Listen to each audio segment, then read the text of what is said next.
Witajcie na następnej wyprawie. Czy wiedzieliście, że w Polsce, na Śląsku, zaraz obok Gliwic istnieje idealne niemieckie miasto wybudowane m.in. dla funkcjonariuszy NSDAP, SA i SS, Wilcze Gardło. Obecnie najmniejsza dzielnica Gliwic zostało zaprojektowane przez Rudolfa Fischera i powstało w latach 1937–41. Miało służyć jako wzorowe osiedle willowe, przeznaczone na cele mieszkaniowe nazistowskich Niemiec. Osiedle ukryto w lesie. Postawiono straże na wjeździe i przez wiele lat tak naprawdę nikt oprócz mieszkańców nie wiedział o istnieniu tego miejsca. Wilcze Gardło owiane jest wieloma legendami i mistycznymi symbolami. Podobno powstało na planie swastyki oraz zastosowano tutaj wiele runicznych znaków, zwłaszcza man runę, oznaczający mężczyznę. Dodatkowo pod całym miastem wykopano podobno tajemnicze tunele. Czy Wilcze Gardło dalej ma jakikolwiek związek z okresem II wojny światowej? No i przede wszystkim jak mieszka się ludziom w niegdysiejszym hitlerowskim mieście? Dowiemy się tego na dzisiejszej wyprawie.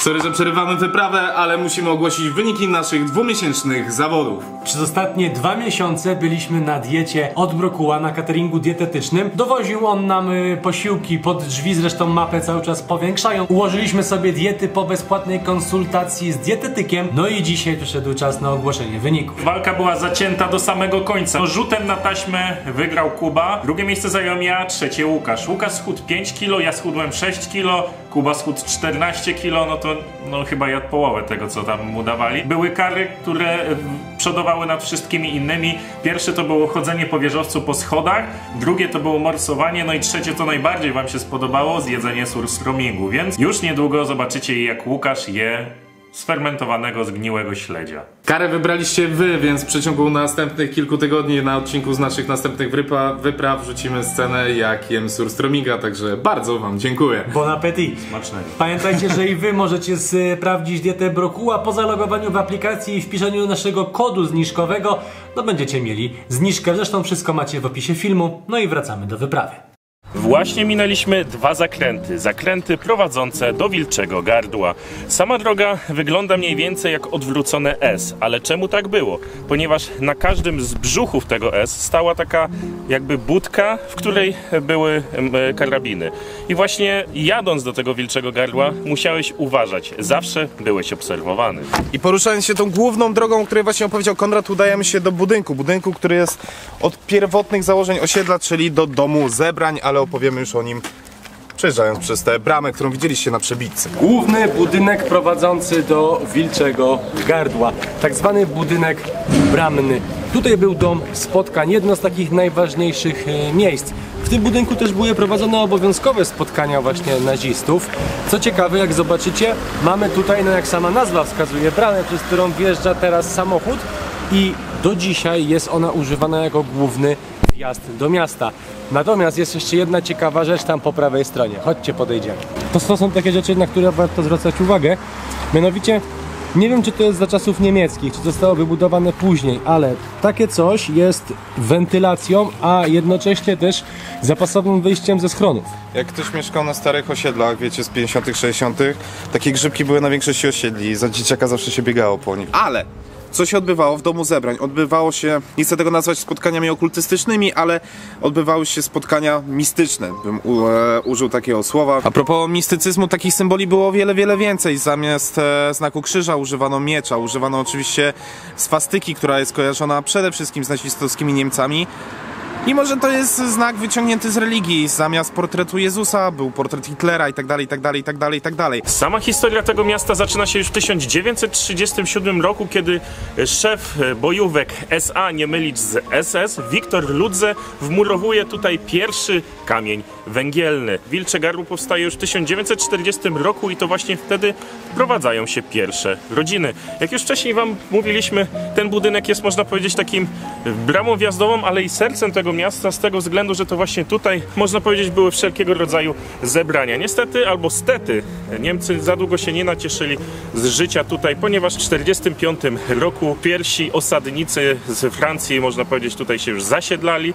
No i zaczęła się nowa historia całego całego tego osiedla, które później w 1975 roku znalazło się w granicach miasta Gliwice. Teraz nie chcę, żeby to też źle zabrzmiało i żebym został źle odebrany, ale jak chodziliśmy po różnych miejscach w Niemczech, to powiem wam szczerze, że wyglądało to podobnie, co? No, bardzo podobnie. Strzeliste dachy to jest Tak. taki chyba właśnie główny, Oni mieli jakąś nazwę w ogóle na to. o której zaraz wam powiemy zresztą. Tylko nie pamiętam. W tym ujęciu nie pamiętamy, ale w następnym już się przygotujemy. Nazistowskie miasta były budowane w stylu ojczyźnianym. Jest to styl, o którym zapomnieliśmy podczas wcześniejszego story. Tam była porodówka, tutaj była piekarnia, była gdzieś studnia, która zaopatrywało cały ten teren, niedaleko lasu, boiska, szpitale, wszystko czego trzeba było, więc naprawdę miasto było bardzo mądrze wybudowane. No i teraz też chciałbym powiedzieć o samym stylu tych domków, czyli kubatura, styl kubiczny. One były kwadratowe, proste, ale w tej swojej prostocie były zrobione genialnie, ponieważ każdy metr kwadratowy był bardzo mądrze wykorzystany. No i same te spadziste dachy, które widzicie, bardzo wysokie, też można powiedzieć, jest to pewien akcent typowy dla poniemieckich właśnie takich budynków. Jak się mieszka w byłym nazistowskim mieście? Znaczy, no historia tutaj jest taka, że w zasadzie poza historią, że było to nazistowskie miasto i opowieściami w stylu, że z lotu ptaka jest to znak swastyki. Oczywiście to nie jest to do końca prawda. Może bym powiedział nawet więcej. Tutaj byli przesiedleni ludzie z Francji po II wojnie światowej.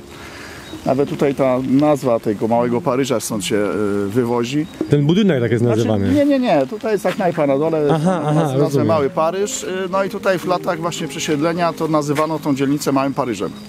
Ponieważ tu się mówiło po francusku. Moja teściowa, która zresztą do tej pory żyje, ma 91 lat. I ona też do tej pory, na dobrą sprawę, jak coś liczy, to liczy po francusku. Oni przebudowywali te domy. To znaczy... Przerabiali, może tak. Oni przerabiali tak na zasadzie, po prostu dokładali sobie tam jakiś kurniczek, jakiś coś takiego rozwijali, ale generalnie struktura tu się tak nie bardzo zmieniła, jak tak się na to popatrzy. Bo ta część tam, Ale tu tych wokół domków to- w tamtą stronę, to jest tak jak było, prawda? To jest tak jak było i tutaj wiele domów jest tak jak było. No niektóre są wiadomo przerobione, generalnie one nie były, tylko że tutaj dosyć późno wszedł konserwator zabytków po prostu Rozumiem. ten teren i dopiero do jakiegoś momentu był zakaz na przykład robienia innej dachówki, jak taka karpiówka, jak tutaj jest. I tak tutaj część ludzi sobie to trochę pomieszała. Ale generalnie to jest podobnie jak było. No oczywiście tam dokładali sobie jakieś warsztaciki, jakieś takie różne historie, ale układ domów jest... Pan jest mówi, podobny. że teściowa ma 91 lat, Tak, a może tak. pamięta moment, taka krąży legenda tutaj, że podobno po wojnie przyjechał Niemiec z aparatem i fotografował, w jaki sposób Było się coś zmieniło. takiego, tak. Było taka historia, tu krąży. Czy ona to pamięta? Trudno mi powiedzieć, ale taka opowieść krąży o jakimś Niemcu, który robił tutaj właśnie zdjęcia. No pewnie to prawda, no bo czemu miałby nie robić? Przecież ich stąd wyrzucono tak na dobrą sprawę i tutaj po prostu wsadzono Polaków, repatriantów z Francji właśnie, których też tak na dobrą sprawę tutaj ktoś zmusił do tego powrotu i opowiadał bajek, że będzie cudownie, fantastycznie, a wcale nie było tak. Ostatnie pytanie, są jeszcze jakieś opuszczone miejsca? Tutaj? Tak.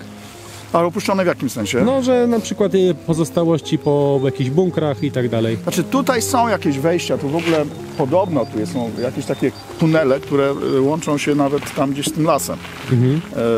Są takie legendy. Moja żona, która tu się urodziła, no bo ja akurat mieszkam tu 30 lat, ale jestem, tak jak powiedziałem, z Warszawy. Podobno są tu jakieś tunele, oni tymi jej za dziecka tymi tunelami chodzili. Gdzieś tutaj pod spodem i tutaj były tak bunkry jak najbardziej, no wyposażone w pełni.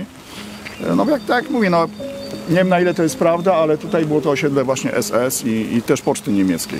Także tutaj i te domy też są w różnych standardach. Tutaj jedne są malutkie, drugie są większe, tak jest, pewnie zależy od szarży tutaj, Jasne. jak to było. Także tak, Dobrze, no, dziękujemy no, ślicznie. Proszę bardzo. Wszystkiego dobrego. Wszystkiego dobrego.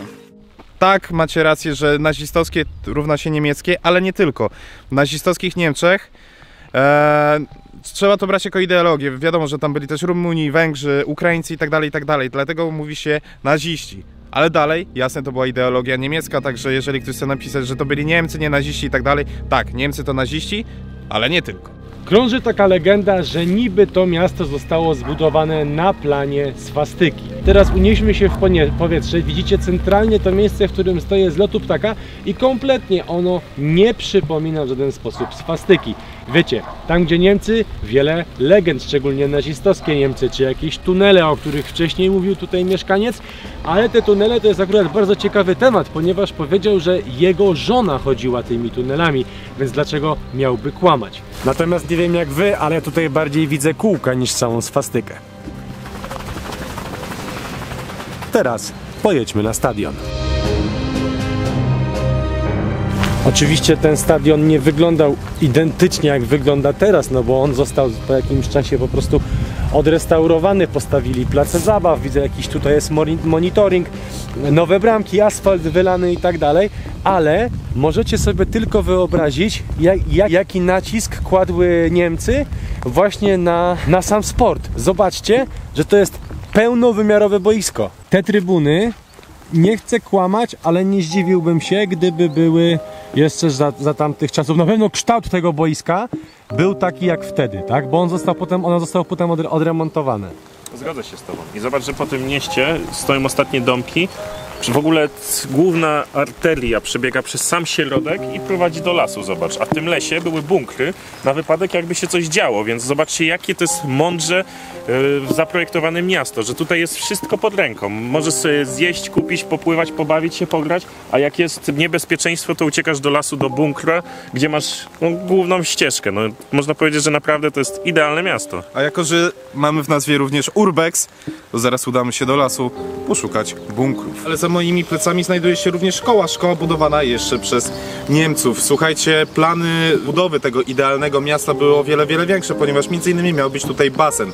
Ale Niemcy swoim tym idealnym miastem nie nacieszyli się zbyt długo, ponieważ już w 1945 roku musieli stąd uciekać, ponieważ zbliżał się front. Front, który technicznie nigdy nie dotarł do tego miasta, ale Niemcy o tym nie wiedzieli, więc uciekli, zostawili swoje idealne miasto. I to jest też taki trochę chichot losu, ponieważ miasto budowane przez niewolników, Anglików i Francuzów zostało później przez nich zamieszkane i w pierwszych latach powojennych to właśnie Francuzi i Anglicy rozwijali to miasto do formy takiej, jakiej możecie zobaczyć ją dzisiaj. Za moimi plecami znajduje się idealny niemiecki domek. Jeszcze nie przybudowany w idealnej po niemieckiej formie, ale warto wspomnieć jak one wyglądały w środku, ponieważ w środku również były bliźniaczo podobne. Dół to był tam salon, jeśli chodzi o górę, salon z kuchnią. Jeśli chodzi o górę, to były tam 2 sypialnie i toaleta. Jeśli chodzi o umeblowanie, one wszystkie miały takie same meble, więc można powiedzieć, że praktycznie każdy dom wyglądał identycznie. Dopiero później po wojnie zaczęli ludzie się tu wprowadzać, no i zaczęli je modernizować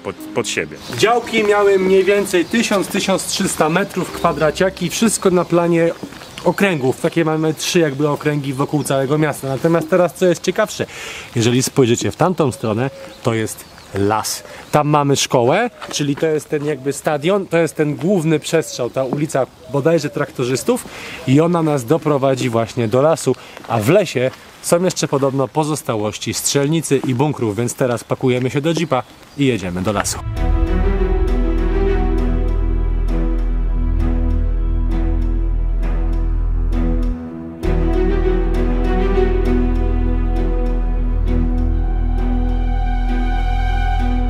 Co pan powiedział, bo nie było słychać? Wiesz co, dobrze jedziemy i teraz strzelnica będzie tu po prawej stronie, a ten budynek ma być gdzieś po lewej, to nie? No zobacz, tutaj już widać, że to jest taki obliczony. Tak, to są te strzelnice, no. No bo jakby tam na dole płynie rzeczka, taki strumień, co nie? W ogóle tu jest stary droga, a tu kanalizacja jest. Tu w sumie też się domy ciągną zaraz za tym lasem, nie? Tak. To może w takim razie jest to, zobacz, bo jest taki główny, równy wał, mniej więcej. Zobacz, jest jeden wał, następny wał, to nie? No, nie ma Patrz, sensu raz. dalej, to trzeba wyjść. Nie, jest, bo ten facet mówił, że gdzieś po lewej stronie są pozostałości, tam jest komin w ogóle jeszcze stary. O jest, to jest ten budynek betonowy, taki ceglano-betonowy, widzicie? Tu. No to trzeba to może... No zobacz, czyli dziura można wejść. Tak. Zobacz, bo to chyba jest to. To jest jedno z tych zabudowań. Jakiś schron. Nie wiem, czy to tak było budowane schronem. Trzeba zejść. Ciężko mi powiedzieć, wiesz, ale zobaczcie, tu są jeszcze stare rury. To są przepusty zrobione. Bo to de facto to, na czym ty stoisz teraz, Łukasz, to jest mostek. Bo zobacz, że tu jest rzeka i tu jest drugi most zrobiony, co nie? A weź zobacz w środku, to na pewno bunkier jest. Bo to może jest w ogóle jakaś podpora, wiesz? Tak, ty! To nie jest schron. To są podpory, wiesz? Zobacz. No zobacz, tu w środku... Mocno betonowe. Tu w środku jest woda. Masz lampę? O, weź prześwieć. Tu w środku stoi woda, widzisz? To jest przepust taki zrobiony. Stamtąd leci, potem zobacz tutaj jak się przepełni Tak. i to sobie spadało tam normalnie do tej... Pytanie, wiesz co? Czy to jest po niemieckie? Ciężko mi powiedzieć, ale wiesz co, najlepiej po prostu będzie się rozdzielić, żebyśmy we trójkę pochodzili, bo tutaj już masz wejście, weź to. No tak, tylko że to kurczę jest po prostu... To jest takim samym pomieszczeniem jak tamto. Tak, tylko że jest sucho po prostu tutaj, nie? Generalnie gdzieś tu powinny być strzelnice i jakieś pozostałości podobno bunkrów. I wydaje nam się, że Strzelnice, no to mogliśmy mieć po lewej, no strzelnice po prostu to będą takie górki, pagórki. Tak, nie? Tam tak. strzelano, więc to może już znaleźliśmy, ale warto by było jeszcze zobaczyć właśnie ten bunkier. Znaczy wiecie co, to przede wszystkim takie grzybki będą takie typowe niemieckie, takie jedno-dwuosobowe, No. wiecie, nie? Ein mein Bunker. Tak. Chyba tak się nawet to nazywało. Mein Bunkier. Ein, zwei Polizei. Rozumiem, że idziemy w las i szukamy, tak? Tak, rozdzielamy się i szukamy, no. I nie, to jest krzak, ale myślałem przez moment, że... Kurde, już myślałem, że schron widzę. Zobaczcie, tu przyszedłem znowu, wrócę drugi albo trzeci raz tych, nazwijmy to, roboczo transzei. Ten, na którym stoję, jest najwyższy. Miałem nadzieję, że uda się coś znaleźć. Na początku rozmawialiśmy z panem, którego kojarzycie, tam z tych ujęć z tego placu apelowego. Mówił, że słyszał coś o tych bunkrach, ale nigdy ich nie widział. No i parę innych osób również o tym mówiło. Więc te bunkry, może są to mity, a może rzeczywiście gdzieś tutaj są, o czym praktycznie nikt nie wie, bo nikogo to nie interesuje. Ewentualnie pamiętajcie, że te niemieckie bunkry to były takie grzybki, więc one mogły stąd zostać zabrane, zniszczone, wywiezione, więc no... Przejdźmy się jeszcze tutaj. Pada deszcz, mam nadzieję, że nie zgubię butów, że tak powiem. Po prostu ktoś sobie zrobił kiedyś takie ogrodzenie. Zresztą nomen omen, przed chwilą przechodził taki młody chłopak, który nas poznał i się go zapytałem, czy on kojarzy, czy tu są jakieś takie pozostałości. Powiedział, że nie. Może to jest właśnie to taka przypompownia, co tam widzieliśmy, no bo to jedyne tak naprawdę, co tutaj może być w okolicy. Zamiast bunkra to można powiedzieć, że aquapark. To, co wydawało mi się daleko betonowym klockiem i bunkrem, okazało się, no, kanalizacją, więc...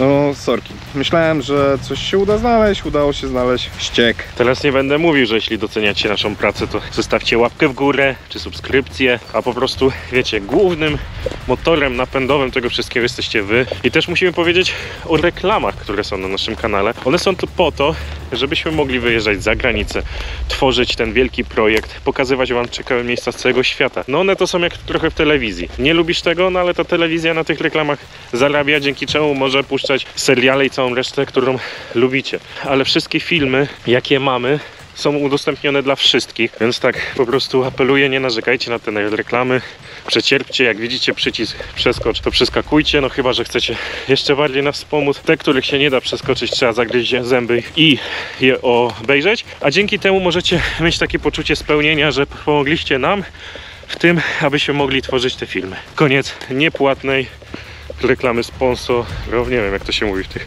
w tych spotach reklamowych. Wydaje mi się, że to było właśnie no, te budynki przepompowni.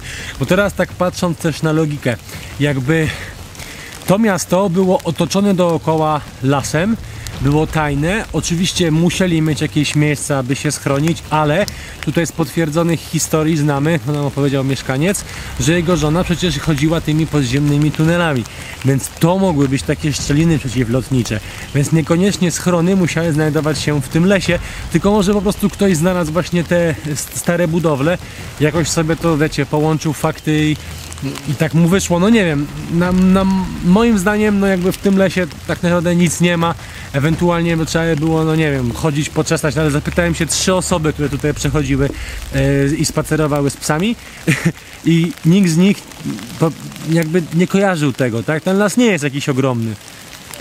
Jakby coś było, to myślę, żeby mieszkańcy o tym wiedzieli. Wydaje mi się, że to jest takie kolejne urban legend o tych schronach. Wiesz co, szedł taki młody chłopak, ja się go zapytałem. Wiem, bo u nas też szedł i też go zapytaliśmy. Tak? I powiedział, że kolega już pytał.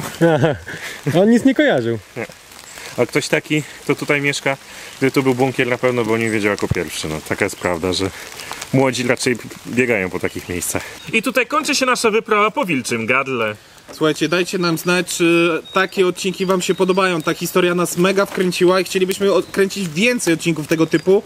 Ale oczywiście robimy to dla was, więc dajcie znać, czy wam się to podoba. Tutaj wprawne oko na pewno zauważyło, że w filmie pojawiał się Jeep i słuchajcie, z nim będzie dalsza historia związana, ponieważ trafi on do jednego z was, ale o tym więcej później. Dziękujemy za dzisiaj, pamiętajcie o subskrypcji, no i co? Do zobaczenia na następnej wyprawie!